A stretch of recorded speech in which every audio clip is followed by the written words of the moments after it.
Full time റെസ്റ്റും pan പെറുക്കലും എന്ത് ചോദിച്ചാലും വയ്യ. രേണുവിനെ കുറിച്ച് സരിക. ആർമി ഉണ്ടെന്ന് രേണു.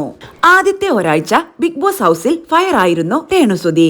എന്നാൽ കഴിഞ്ഞ ആഴ്ചയിലും ഈ ആഴ്ചയിൽ 3 ദിവസം പിന്നിട്ടിട്ടും ഒരു തരത്തിലുള്ള അനക്കവും രേണുവിനെ ഹൗസിൽ സൃഷ്ടിക്കാൻ കഴിഞ്ഞിട്ടില്ല. രേണുവിനെ കാണാനില്ലെന്ന് പോസ്റ്റർ വരെ അടിച്ചിറക്കി തുടങ്ങി PV പ്രേക്ഷകർ. ഹൗസിൽ നടക്കുന്ന ഒരു പ്രശ്നത്തിലും രേണു ഇടപെടാറില്ല. വളരെ വിരളമായി മാത്രമാണ് എപ്പിസോഡുകളിൽ പോലും രേണുവിന്റെ സാന്നിധ്യം കാണുന്നത്. ഈ സീസണിൽ രേണുവും മത്സരാർത്ഥിയാണെന്ന് അറിഞ്ഞപ്പോൾ പ്രേക്ഷകർക്കെല്ലാം വലിയ പ്രതീക്ഷയായിരുന്നു.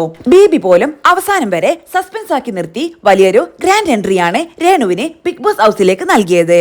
എന്നാൽ എല്ലാം വെറുതെയായി എന്നാണ് ഇപ്പോൾ വരുന്ന പ്രേക്ഷക പ്രതികരണം. രേണുവിന് പകരം മറ്റാർക്കെങ്കിലും അവസരം കൊടുത്താൽ മതിയായിരുന്നുവെന്നും കമന്റുകളുണ്ട്. പ്രേക്ഷകർക്കുള്ള അതേ അഭിപ്രായം തന്നെയാണ് രേണുവിനെ കുറിച്ച് ഹൗസിലെ മറ്റംഗങ്ങൾക്കും ഉള്ളത്. രേണു ഫുൾ ടൈം റെസ്റ്റ് ആണെന്ന് കഴിഞ്ഞ ദിവസം കലാഭവൻ സരിക മത്സരാർത്ഥികളോടായി പറഞ്ഞു. ഒപ്പം രേണുവിന്റെ ചേഷ്ടകൾ അനുകരിച്ച് കാണിക്കുകയും ചെയ്തു. രേണു ഇവിടെ നമ്മളോട് സംസാരിക്കുന്നില്ല, നമ്മൾ രേണുവിനോട് സംസാരിക്കുന്നില്ല എന്നൊക്കെയല്ലേ പറയുന്നത്. പക്ഷേ 71 ക്യാമറയ്ക്ക് മുന്നിലും പോയി സംസാരിച്ച് ഓരോ കാര്യങ്ങൾ പ്രേക്ഷകർക്ക് കൊടുക്കുന്നുണ്ട്. സുധിയേട്ടനുമായി ബന്ധപ്പെടാനുള്ള കാര്യങ്ങളാണ് മൊത്തം പറയുന്നത്. കിച്ചൂട്ടൻ ഒരു ക്യാമറ, ഋതപ്പൻ ഒരു ക്യാമറ എന്നിങ്ങനെയാണ് മാറി മാറി 71 ക്യാമറകളോടും സംസാരിക്കും. മുടങ്ങാതെ ഡെയിലി ഇക്കാര്യങ്ങൾ ചെയ്യുന്നുണ്ട്. ഈ വീട്ടിൽ എന്ത് വിഷയം നടക്കുന്നുവെന്നതൊന്നും രേണുവിന് ഒരു പ്രശ്നമേയല്ല. നമ്മളൊക്കെ കഷ്ടപ്പെട്ട് ഗെയിം കളിക്കുകയാണ്. ചില വിഷയങ്ങളിൽ ഇടപെടേണ്ടെന്ന് കരുതിയാലും ഇടപെട്ടു പോകും. രേണു മാത്രം ഒരു കാര്യത്തിലും ഇടപെടാതെ നിൽക്കുന്നു. ഫുൾ റെസ്റ്റ് ആണ്.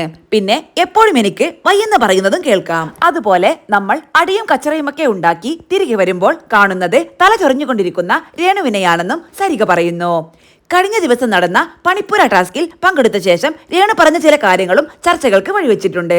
തനിക്ക് PR ഉണ്ടെന്നാണ് രേണു പറയാതെ പറഞ്ഞത്. ഞാൻ പറയുന്ന ഡയലോഗ് എന്റെ ആർമി എന്തായാലും കട്ട് ചെയ്ത് ഇട്ടോളും എന്നാണ് ടാസ്കിന് ശേഷം എല്ലാവരുമായും സംസാരിക്കവേ രേണു പറഞ്ഞത്. ഇത് കേട്ട് നൂറ രേണുവിനോട് PR ഉണ്ടോ എന്ന് ചോദിക്കുകയും ചെയ്തിരുന്നു. അങ്ങനെയൊന്നും ഇല്ലെന്നും ഷോയിലേക്ക് വരുന്നതിന് മുൻപ് രേണുസുതി ഫാൻസ് പേജ് കണ്ടു എന്നും അതുകൊണ്ട് പറഞ്ഞതാണെന്നുമാണ് രേണു പറഞ്ഞത്. ഭക്ഷണം, വസ്ത്രം തുടങ്ങിയവയ്ക്ക് എല്ലാം ഹൗസിൽ പരിമിതിയുണ്ട്. അതുകൊണ്ട് തന്നെ കൃത്യമായി ഭക്ഷണവും വിശ്രമവും ഇല്ലാത്തത് രേണുവിന്റെ ആരോഗ്യത്തെ ബാധിച്ചിട്ടുണ്ട്. ടാസ്കിലും അത്ര ആക്റ്റീവ് അല്ല.